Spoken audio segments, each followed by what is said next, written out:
ॐ जननीं शारदां देवीं रामकृष्णं जगद्गुरुं पादपद्मे तयो श्रित्वा प्रणमामि मुहुर्मुहुः। ॐ भद्रं कर्णेभिः शृणुयाम देवाः भद्रं पश्येमाक्षभिर्यजत्राः स्थिरैरङ्गैस्तुष्टुवागुंसस्तनूभिः व्यशेम देवहितं यदायुः। स्वस्ति न इन्द्रो वृद्धश्रवाः स्वस्ति नः पूषा विश्ववेदाः स्वस्ति नस्तार्क्ष्यो अरिष्टनेमिः स्वस्ति नो बृहस्पतिर्दधातु। ॐ शान्ति शान्ति शान्तिः। हरिः ॐ। Om. O gods, may we always hear with our ears what is auspicious. O worshipful ones, may we with our eyes always see what is auspicious. May we live our allotted life hale and hearty, offering our worship unto Thee. May Indra of ancient fame bestow auspiciousness on all of us. May the all-nourishing portion be propitious to all of us. May Garuda, the destroyer of all evil, be well disposed towards all of us. May Brihaspati ensure all our welfare. Om. Peace, peace, peace be unto all. We have started the Paramahamsa Upanishad, and the very name of the Upanishad suggests to us that who can be a Paramahamsa. It is the goal that we must all become Paramahamsas. Paramahamsa means Paramatma. Paramatma means Brahman. And how do we become Paramahamsa? So, in our scriptures, only these two matters. What is the goal of life and how to attain it? And that in various ways, various types of language. But the essence is that we are in an undesirable condition and there is a way out to get out of this bound condition or undesirable condition. Every condition of binding is not at all desirable even for a millisecond. If we ask anybody, do you wish to suffer just for a second? Nobody will say, just a little bit of suffering? No. Why? Because that's not our nature. And nobody says the opposite. I want to be separated from happiness even for a millisecond. Why? Because that's our nature. We do not wish to die. That's our nature. We do not wish to be having ignorance. We want to have right knowledge. That's our nature. We want to be blissful. That's our nature.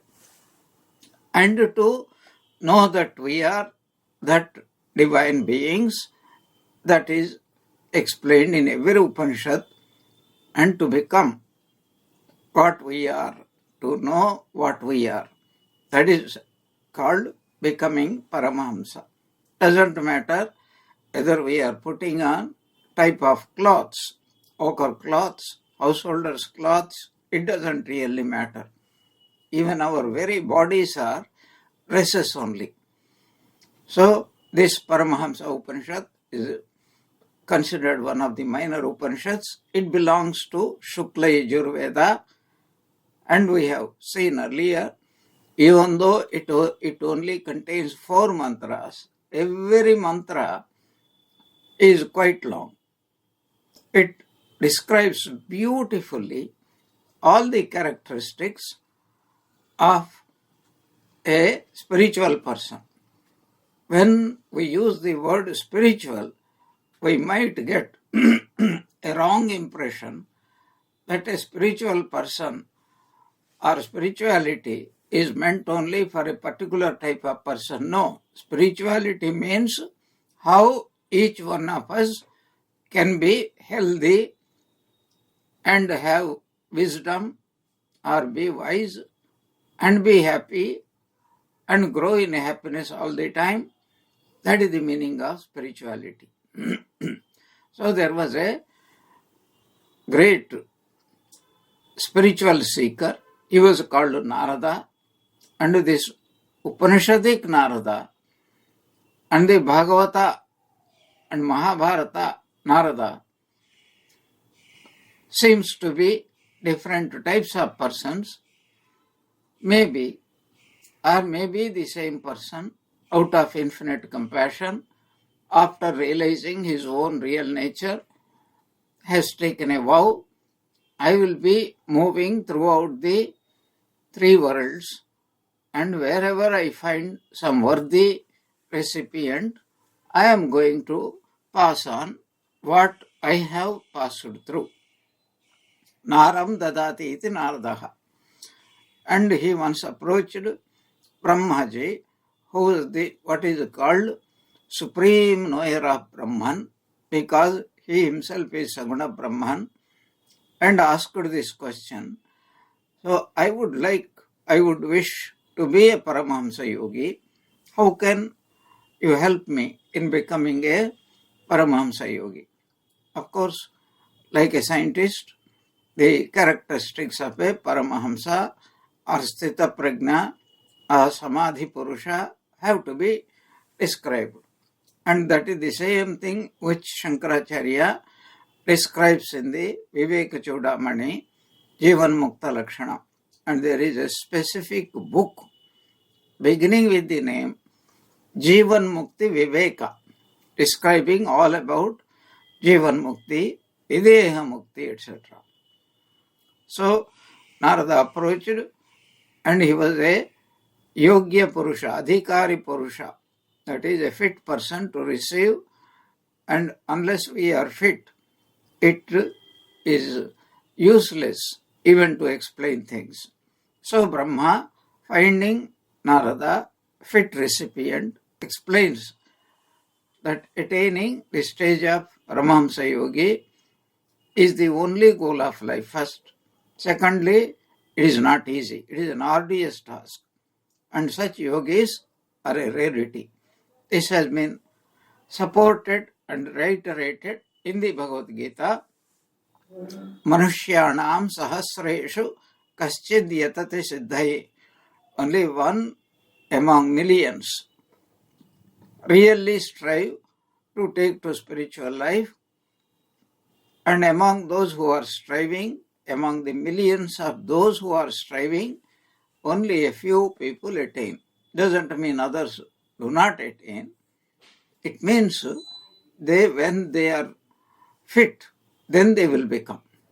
But meanwhile, we cannot stop, because nobody can stop saying, I don't want happiness, I don't want health, and I don't want right knowledge. That is inbuilt within us. Evolution is what is called inescapable fact of life. Even science acknowledges that. Then, yesterday we discussed some important points. Characteristics. A Paramahamsa yogi is immune to the existence of his body. That means he doesn't say, I am the body. So he has transcended that body consciousness. And that means the body, a Paramahamsa yogi, he treats as a corpse. It means we also have to say it is a living corpse, but we need to keep it alive so that it can help us in moving forward. So whatever is necessary to keep it healthy, pay that much time, that much of attention, no more. So Paramahamsa is beyond false pretensions. We are all not Paramahamsas. Therefore, we have false pretensions. This false pretension has beautiful meanings. One meaning is to say that I am the body and mind is a false pretension from the Paramarthika view. But the other is our ego doesn't want to accept our faults, our defects, our shortcomings. But the first thing we need to do is to diagnose ourselves. Our Guru also helps us in diagnosing, provided we have faith in him and really take his help. So the Upanishad, Paramahamsa Upanishad states there are certain things. We have associated words like Hamsa, Paramahamsa, Sannyasi, etc. only with some external insignia like ochre cloths, like carrying tridanda, etc., etc. But a real Paramahamsa, it is a state of the mind of right knowledge. It has nothing to do with externality. That is why rarely we find Sri Ramakrishna, our Holy Mother, putting on ochre cloths. Yes, on a few occasions he did put at the request of the devotees. Holy Mother, in fact, she issued a beautiful statement. Many times, every so-called sannyasi or sannyasini who puts on these external insignia, their egotism becomes stronger. So especially when they look down upon the householders or devotees, lay people, this person did not bow down to me. This person bowed down to the other person, not to me. These are all very petty type of bloating of the egotism, signs of the egotism. So a Paramahamsa doesn't carry any external stuff. But there, in this Upanishad, that external stuff, that means a stick, is compared to a staff of knowledge. And that is why he is called Ekadandi. Normally Ekadandi means, Eka means one, Dandi means one who has got one staff. Some people carry a three-pronged stick. But here it are three sticks they bind together. They are called three dandis. Here Ekadandi. Dandi means knowledge of the self. He has only knowledge of the self. That means he sees, he perceives everything as Brahman only. So the Paramahamsa, who understands the difference between the staff of knowledge and the external staff made out of wood, such is a Paramahamsa.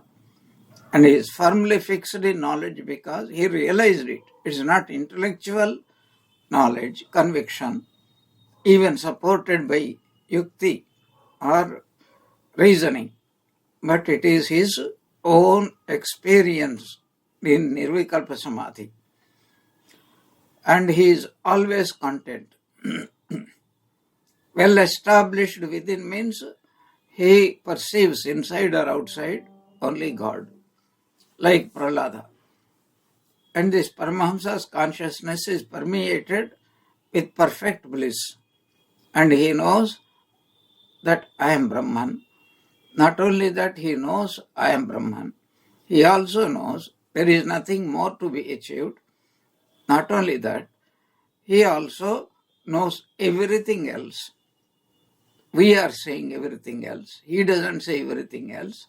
Everything is nothing but pure Brahman only. In the eyes of Shiva, everybody is a Shiva. That is why the question that arises here is, why should Shiva give liberation to people who are worldly, who are greedy, who are jealous, who are murderers, who are thieves? These are all our distinctions. From the eyes of the Shiva, Mano Buddhi Ahankara Chittani Naham. And neither I am the body, nor I am the mind. I am pure Shiva. That is ever abiding knowledge for Shiva. So he doesn't see anything other than Shiva. So this is the essence. Now we will explore exploration. We may not get many things new, but we go on enjoying, just like we love to prepare the same material with different spices, etc. The important thing is if we analyze protein, carbohydrates, vitamins, minerals. The rest is what we call make it pleasant to swallow. And that is the only explanation. Otherwise, even boiled things will do more than do. Now, like any other Upanishad, this Upanishad also has a Shanti mantra. This is the Bhadram Karnebhi, which we chanted at the beginning. And since we have gone through this in the Mandukya as well as other Upanishads, but still we will go through. What is the essence of Shanti mantra? Let there be no obstacles is the first purpose. Let everything be favorable is the second.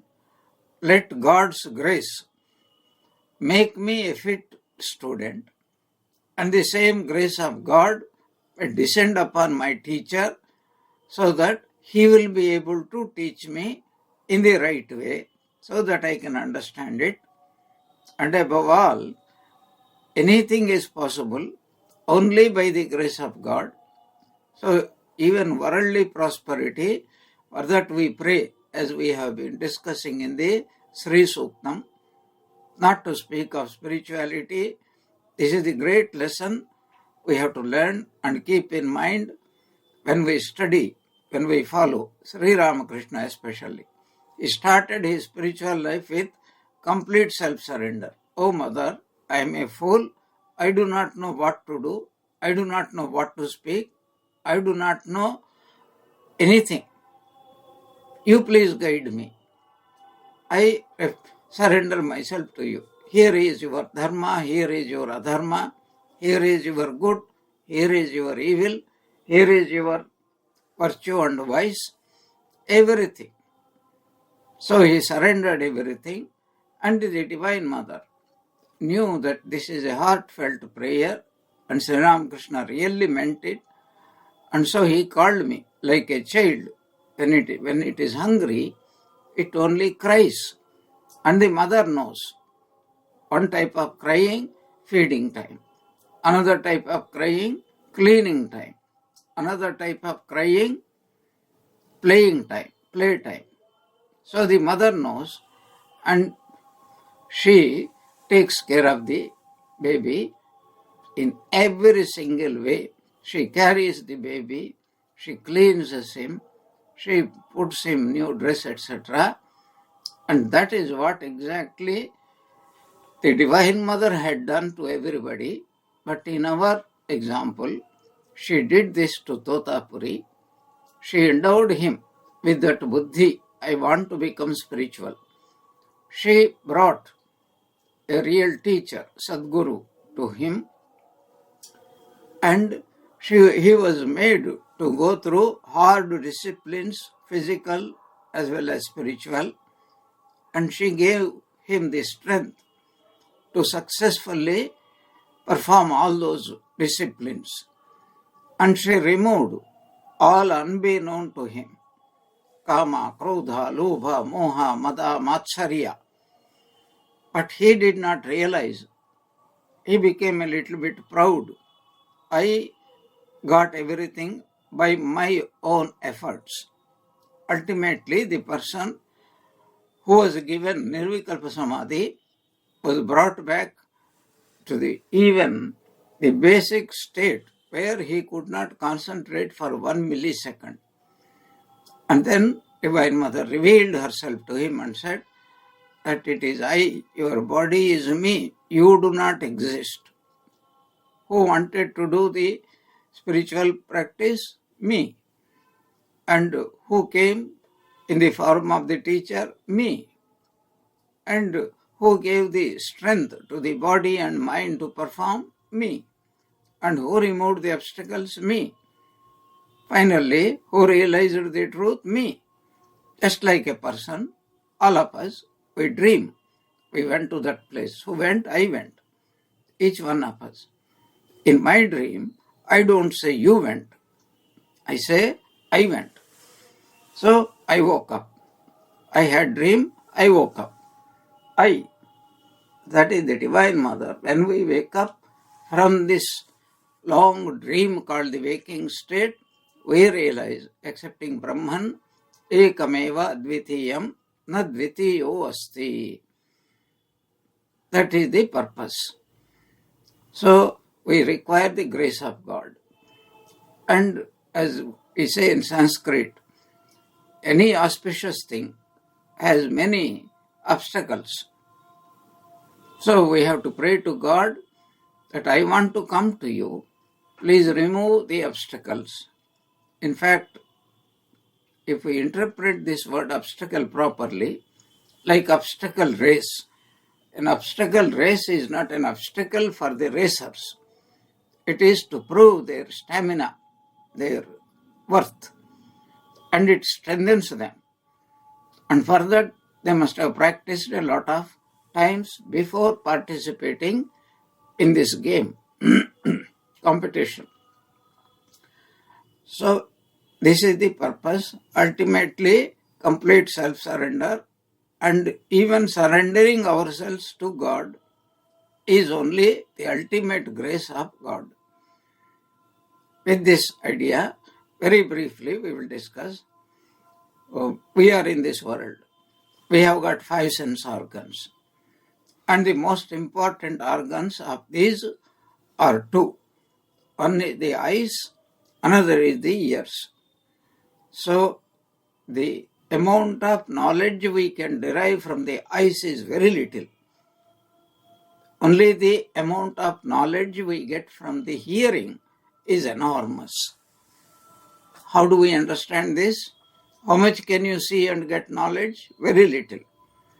But our reading books, that is one type of hearing only. We hear from our teachers, right from the nursery school, elementary school, middle school, then college, then university, whole life. We attend talks. For example, you are all hearing it, and you think only you are hearing. I am also hearing what I am speaking. So that is why it is said, very first sense organ, but it means all the other 10 organs, 5 of knowledge, inputs, and 5 of actions, Gnanendriyas and Karmendriyas. So, may we hear what is auspicious, may we see what is auspicious. This is a prayer to gods, and these gods are called Yajatraha. Yajatraha means worthy of being worshipped, because it is because of them our very existence is made possible. So may we hear. Do we always hear only what is good? No. Somebody praises me. Then we have to remember Lord Krishna's advice. Oh Lord, you are manifesting, if there is something, some great quality in me, that is your glory manifesting through this instrument. Somebody criticizes me, blames me, finds faults with me, and such a person is my greatest helper, without paying a single penny. Where if you are an American or an English person, you have to go Harley Street, pay £100 per hour, sit or lie down like a zombie on the couch, and then he will tell you what your wife or your friend can tell you without any fee. So if somebody is criticizing us, it helps us in 2 ways. The first thing is, there may be truth in it. So he is only reminding me, or he or she, me means can be man or woman, a sincere spiritual aspirant, and he can say, do I have that defect which this person is accusing me of? And if it is true, I have to humbly thank him, accept his criticism, and then try to correct myself. Supposing a person is only malicious person and he is criticizing, he doesn't find any fault, but he is finding without seeing any fault, because that is that person's habit. then we can develop what is called forbearance. How we react normally, we hate such persons. And then whole life, we consider them as unsavory, worthy of death as soon as possible. But no, this person is really helping. This is how every great person, he goes on proving himself as a great person. A great person becomes great not merely because he is endowed with greatness, but because he has the tremendous willpower to overcome every obstacle in a glorious way.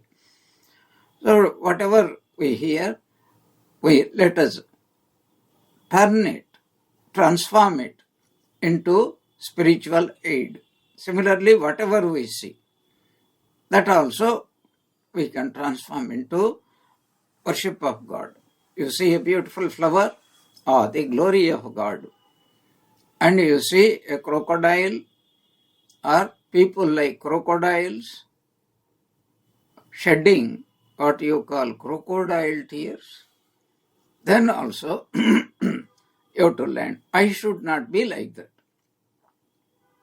So our modern newspapers can aid us very much. Go on seeing, don't become one-sided, learn the lesson.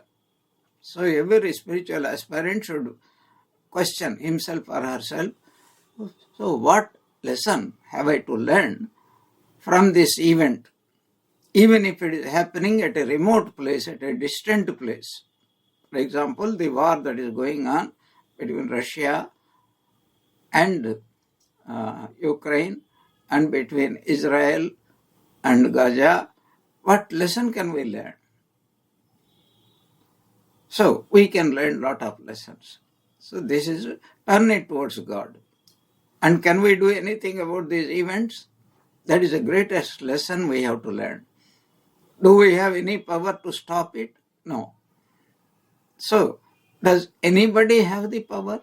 Do these leaders who are proclaiming hatred and we will fight till the end even if we die, and many of them are dying also in that process, do they have any power to stop it? We have to awake to the fact there is somebody who is running this entire show. Ishvaraha sarvabhutanam hriddeshe arjuna tishtati brahmayan sarvabhutani yantrarudhani maya. The director of this entire Jagannataka is a different person. So therefore, let me learn the lesson, turn towards God and say, let thy will be done. Even Christ, he also was supposed to have prayed, if possible, let this cup be taken away from me, the cup of crucifixion. But God let him know, no, this is my will. And Christ accepted and said, let thy will be done.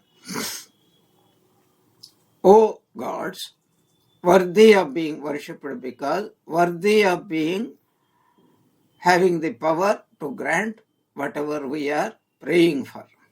Otherwise, they are not gods. And then, if I have to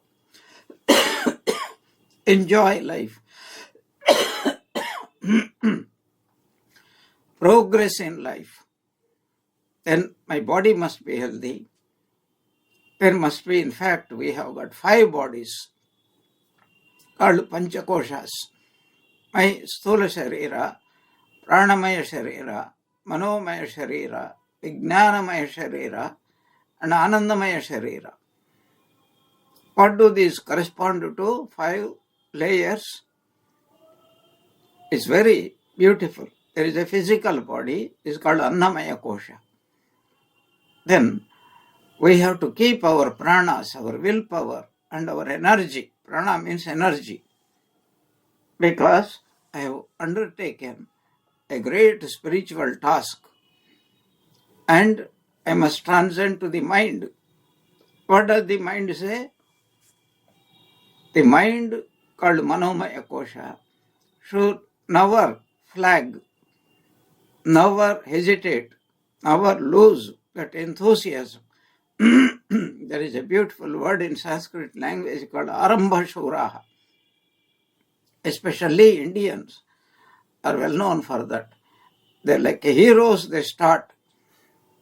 And then this hero becomes zero by that after a few days. That means that there is no physical strength, etc. That is why Swami Vivekananda realized it, and then very aptly he said that we must develop physical strength, intellectual strength, etc. So we must have tremendous willpower. And then we must have the right goal. For that, crystal clear understanding is necessary, doubtless understanding is necessary. That is the function of the Vijnanamaya Kosha. And then whatever be the circumstances, we must never lose our enthusiasm, which is called Anandamaya Kosha.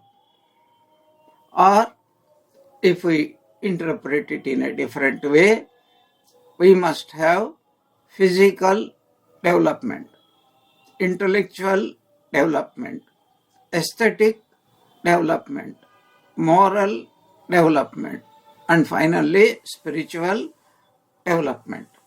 These, in a rough way, correspond to the Panchakoshas. That is what is said, Sthiraihi Angaihi, with absolutely healthy, strong, steadfast Indriyas, 11 Indriyas, 5 of action, 5 of knowledge, and 1 of the mind. Tushtavagam sastanubihi. So long I have been given this opportunity, may we worship and may we obtain the pleasure of God in the form of the various powers of God. And how long? Yada ayuhu. So long until God has granted us, until my last breath. Yada ayuhu. And who gives this? Our own past karma in reality. But deva hitam yada ayuhu. Willed by gods, you are going to live until that moment. Until that moment, let us surrender ourselves to God in the form of the gods, worship them because they are responsible for my birth, for my growth, for my strength, for my pleasure, everything. This is the general prayer to all the gods and goddesses. But specifically, so 4 types of gods are meant. One is Swasti Naha Indraha Vruddhashravaha. Vruddhashrava means the person, the being, the god. Herein it is called Indra, who was one of the knowers of Brahman, as we see in Kena Upanishad. We are referring to the Upanishadic Indra, not the what we call mythological Indra, Pauranic Indra, where he is running after women, power, position, and intolerant, jealous, fearful. No. Here is a God, and God is the manifestation of particular power of God. He is called Vruddhashrava because he is most ancient one, well known everywhere as a knower of Brahman. May he bless us. Swasti means in every way help us, bestow his grace upon us, so that we can realize Brahman, for which purpose I have come to my teacher. Similarly, Swastinaha, Swasti means all sorts of auspiciousness. Naha means to us. Pusha means Surya Deva. Poshati, Pushyati, Poshati. He who nourishes us. And because of him, life is possible. And then Vishwaveda, he knows everything. He knows my past, present, and future. Remember, in other, especially Sri Suktam, Agni was also called Vishwadeva. Agni is none other than Surya. Surya, Agni, Chandra, Jyoti, these are all different names of Surya Deva. Or Hiranyagarbha is another name, Sutratma is another name. So this, he who nourishes, may he nourish me with physical health, intellectual strength, etc. And we get this idea in several of the Upanishads, especially towards the end of the Isavasya Upanishad, the spiritual aspirant who worshipped in the form of Gayatri, that divine Lord called Surya Deva, because of whom this creation, maintenance and sustenance and dissolution, all because of him. So Hiranmayena Patrena Satyasya Apihitam Mukham Tattvam Pushan Apavrunu Satya Dharmaya Drishti. I am seeing at this globe, the star that is burning. But this is a gross form of thine. But within that, the Antaryami, Bhagavan himself is residing. I want to become one with him. And this veil of Maya, Ajnana, it as if in front of my eyes there is a big veil and I have to get rid of it. I cannot remove it. Only you can remove it. That is why Hiranmayena, this attraction, delusion comes. Delusion always comes with the greatest attractive power. If we are not attracted, there is no struggle at all. There is no battle. There is no war. We don't even need to renounce it, because we can only renounce what is very difficult to get rid of. But if we are disgusted with something, we don't need to do anything, because all that we need, we don't need to think about it. So there is some strong attachments to body and mind and enjoyable things and etc. That is called Maya, and that Maya is a very delightful Maya, pleasant Maya, glowing Maya, Hiranmayena, like gold. Sri Ramakrishna's words, Kama and Kanchana. First Kanchana, then only comes Kama. I must have the means to obtain things.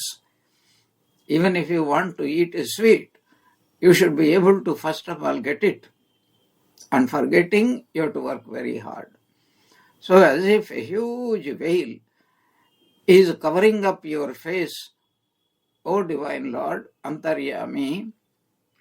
And this Antaryami, Brahmana in the Brihadaranyaka gives a beautiful description of it.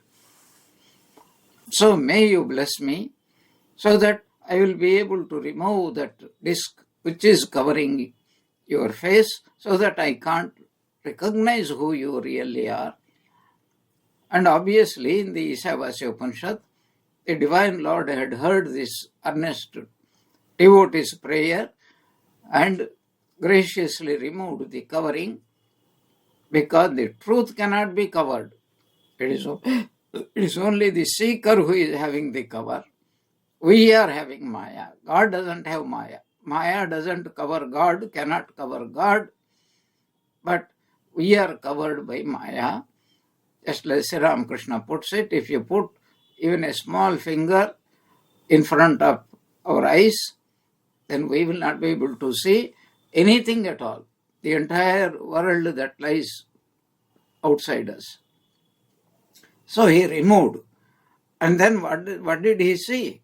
He says, I don't see anything, because I see myself. Yo aham so aham asmi.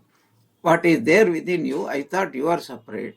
I thought I am separate. Now I know that we are one and the same. So, O Surya Deva, Poshan, and you know everything. That means you know my defects. Therefore, please remove those defects, make me fit, so that I can see you as yourself. And who is yourself? Myself only. Then, Swastinas Tarksho Arishtanemihi is another prayer to Garuda. Who is Garuda? Tarksha means of immensely speedy flight. And he got another epithet. It is called Arishtanemihi, means destroyer of all obstructions. He is also in the mythologies famously known as the Vahana of Bhagavan Vishnu. Vishnu means he who is all pervading. So when Garuda comes, he brings God to us. We cannot go to God, but God can be brought to us in the form of our Guru. So he who brings God to us is called Garuda, Tarkshya, and that means he is our God only comes in the form of our own teacher. That is why Guru Brahma, Guru Vishnu.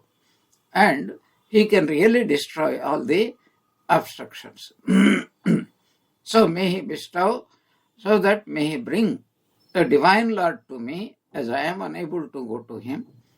And may he do this by removing all the obstructions. Swastinaha Brihaspati Tadha. Brihaspati is the god of wisdom, Devaguru. He knows everything. And therefore, he is also a manifestation of Bhagavan only. Therefore, may Brihaspati bless me so that I can obtain the right knowledge. What is that right knowledge? That Aham Brahmasmi. This is the, in brief prayer, we can of course expand it, but this is the summary, more than enough for us to understand.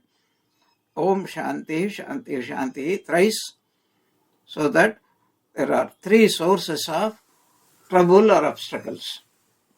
The bodily obstacles, and then external obstacles from the external world, obstacles from gods whom we neglect to worship, so they bring the obstacles. Or it can be interpreted physical, mental, and spiritual problems. May God's grace completely destroy these three sources of all problems, so that me and my teacher may interact together, and so that what he is teaching can be understood rightly by me and remove all doubts, and with a firm conviction only my willpower will increase and I can reach that divine. So this is a prayer purely for God's grace, and this is a beautiful prayer. Now we are entering into the mantra number 1.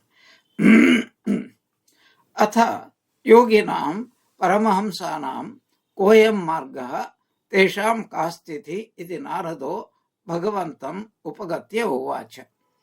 So this worthy student called Narada, he approached Bhagavantam. Who is this Bhagavantam? Brahma himself. Because Brahma, from Brahma only, we get in Mundaka Upanishad also, Brahma Devanam Prathama Sambhabhuva. And he gave this Upanishadic knowledge to his disciple, and his disciple gave it to his disciple, and that Guru Sishya Sampradaya is coming unbroken. That is why we say Sadashiva Samarambham Shankaracharya Madhyamam Asmadacharya Paryantam Vande Guru Paramparam. Whether you call him Sadashiva or Mahavishnu, it doesn't really matter. So this Narada approached, and we get this Narada story in Chandogya Upanishad also. And there is also a beautiful Upanishad, other Upanishads in the name of Narada, especially Sannyasa Upanishad, Narada Parivrajaka Upanishad. And this name of Narada comes in Bhagavatam, in Mahabharata, etc. He is a world teacher. Sri Ramakrishna also says, having realized Brahman, they deliberately kept the ego of knowledge or a devotee purely with the motive of doing good to this entire world. So this Narada, Bhagavantam, Bhagavan himself, but here teacher, Brahma, because one who knows Brahman becomes Brahman. Upagatya means approached, came near. What does it mean?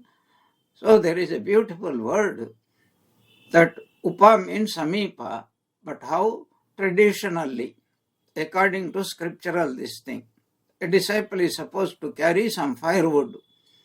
So, samit panihi shrotriyam brahmanishtam. What does the samit? Samit, in those days, people used it to perform yajnas, yagas. This firewood, especially this particular wood called samit, not any firewood, but from a particular type of plant or tree, that used to be specified so that we can put bring out the fire, and then in that fire oblations have to be offered. This is an external meaning. The internal meaning is, I am ready to burn all the ahankara or different forms of ahankara, so that I become worthy of receiving what you are about to tell me. I carry on my head. Vidhivat upetya. Vidhivat means according to the sampradaya, according to the teachings and the directions of the scriptures. Upagatya uvacha. Otherwise, the Sadguru, the great teachers, do not teach. As an example, let us recollect the story of Prajapati, means Bhagavan Brahma himself. In Chandogya, we get this beautiful story, once declared, Ya Atma apahata papma.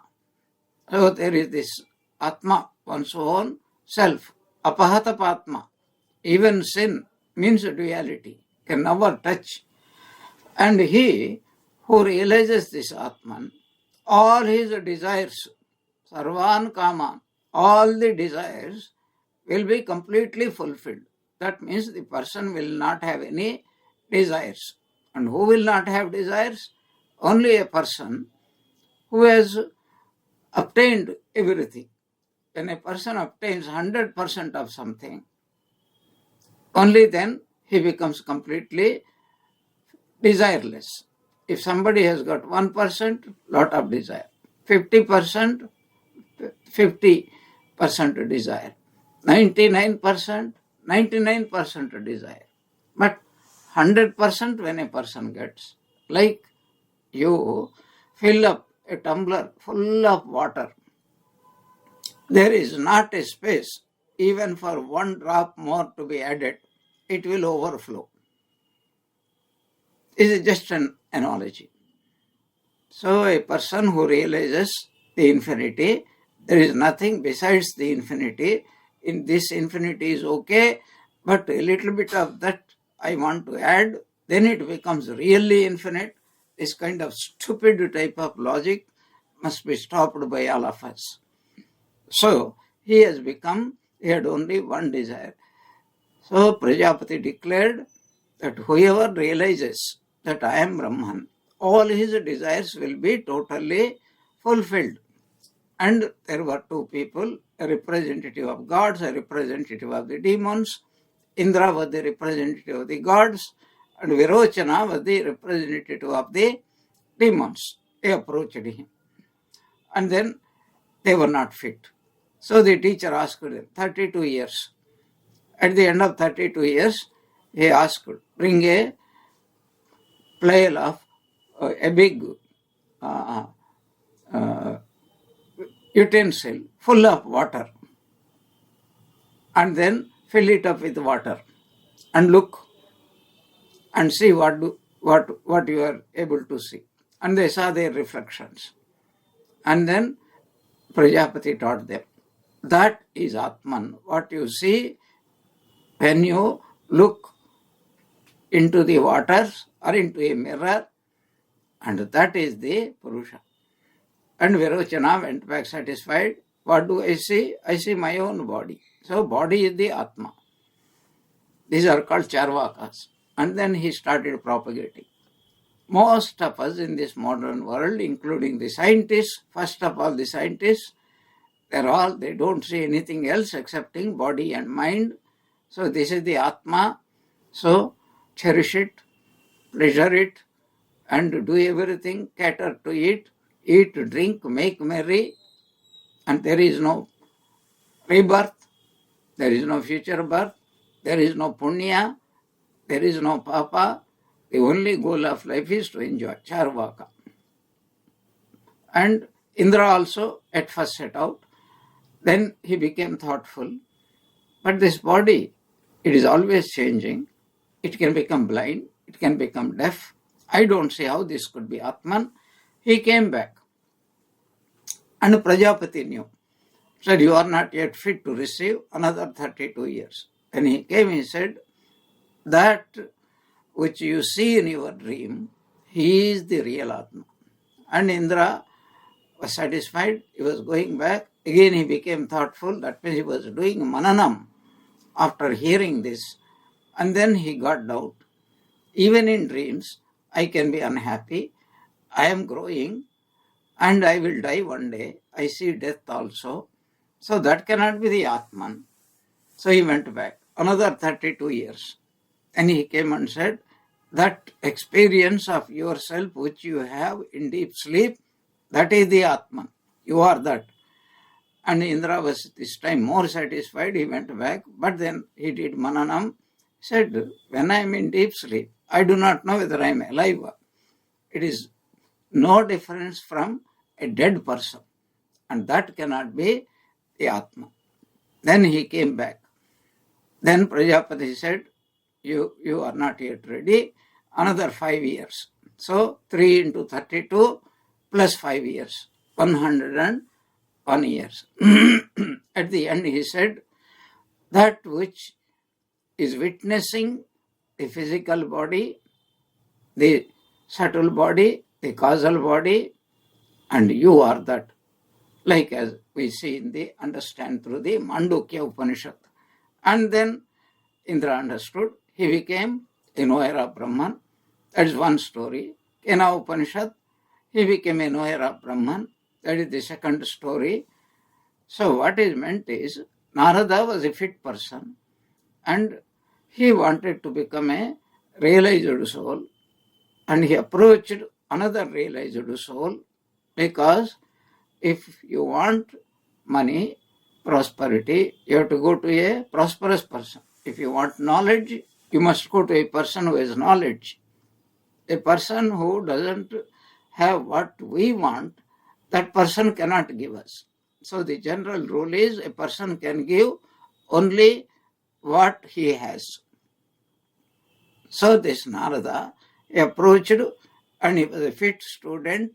So tadvidhi pranipatena, surrendered himself. That means whatever you tell me, that is Vedavakya, truth for me. Pranipatena, that is surrender. Pariprashnena, and right questions. Should not ask anything other than what for you have come. And sevaya, and he has to serve the teacher, means observe the teacher, what he does at all times. Narada was such a adhikari purusha, what we call in the Vedanta, viveka, vairagya, shamadhi, shatka sampatti and mumukshutvam. And the teacher immediately recognized. So Narada was asked, what do you want to know? And he said, Atha, now this is my greatest quest and only quest. I don't have any other quest. This is the only quest. Yogina, there are so many spiritual people.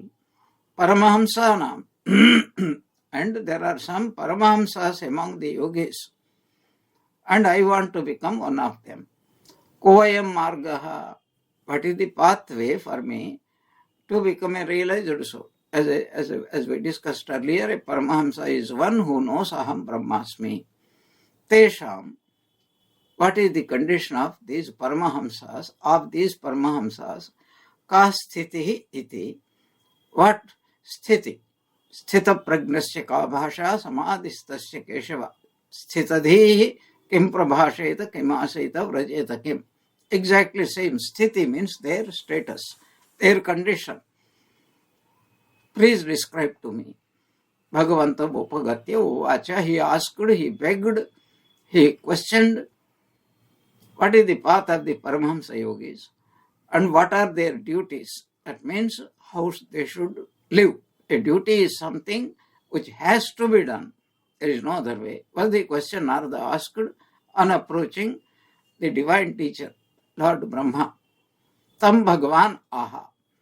And because the disciple was worthy, like when Janaka asked, instantaneously Yajnavalkya started replying. Otherwise, he would have told him that you go and do preparations, you become fit. When you are fit, I am always there, you come. This is what Swami Vivekananda used to say, that when the field is ready, the seed must come. It is not a question of whether it will come or not. Tam Bhagavan aha. Bhagavan means God himself. Why God? Should we not say Brahma? Should we not say Sadguru?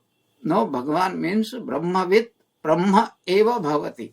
A knower of Brahman is none other than Brahman, is only God. That is how the devotees of Sri Ramakrishna look upon Sri Ramakrishna, look upon Holy Mother, look upon Swami Vivekananda, look upon the direct disciples as none other than manifestations of God only. What is the Guru teaching to this disciple? Let us confine ourselves. The Guru's reply to the worthy disciple. Yoyam Paramahamsa Margo Loke Durlabhataro.